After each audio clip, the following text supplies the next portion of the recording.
હર હર મહાદેવ।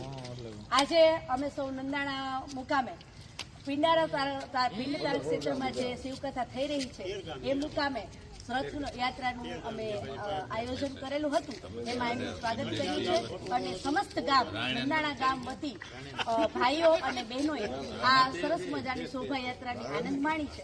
આજે સૌ બધા ભેગા થયા છે તો એક સુંદર મજાનો સંદેશો અમે આપવા માંગીએ છીએ કે તારીખ 5/4/2026 ના રોજ શિવકથામાં જ આપણે ગિરિબાપુની હાજરીમાં આપણે સૌ ભાઈઓ અને બહેનોએ રાસનું આયોજન કર્યું। તો આ મહારાસમાં આપણે સૌએ ટ્રેડિશનલ ડ્રેસમાં આવવાનું છે અને સાથે સાથે ભાઈઓને પણ ટ્રેડિશનલ ડ્રેસમાં આવવાનું છે, એવી વાત આપણા ભાઈઓ પણ કરી રહ્યા છે।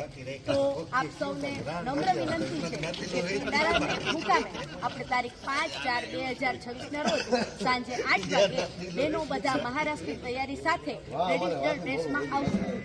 જ્યારે આ મહારાષ્ટ્રનું આયોજન જે દિવસે થાય એ દિવસે આપણે એક એવું માહોલ ઊભો થાય કે આપણું કલ્ચર છે, આપણી આહિરોની જે સંસ્કૃતિ છે એ સંસ્કૃતિ ખીલી ઉઠે એવું એક વાતાવરણ ઊભું થાય। એના માટે થઈને બહેનો જે રીતે ટ્રેડિશનલ ડ્રેસમાં આવી રહી છે તો ભાઈઓ પણ ટ્રેડિશનલ ડ્રેસમાં જ આવે, તમામ ભાઈઓ અને ભાઈઓ પણ રાસ કરશે, જેથી જે દિવસે એક આખું આપણું આહિર સમાજનું એક ઐતિહાસિક અને સાંસ્કૃતિક કલ્ચરલ માહોલ ઊભું થાય। એના માટે તમામ ભાઈઓને નમ્ર નિવેદન કે આ દિવસે તમામ ભાઈઓ પણ ટ્રેડિશનલ ડ્રેસમાં આવે અને ટ્રેડિશનલ ડ્રેસમાં જ રાસ રમવાનો છે, એટલે આ દિવસે બહેનો અને ભાઈઓ તમામ લોકો ટ્રેડિશનલ ડ્રેસમાં આવે એવી નમ્ર વિનંતી। જય દ્વારકાધીશ।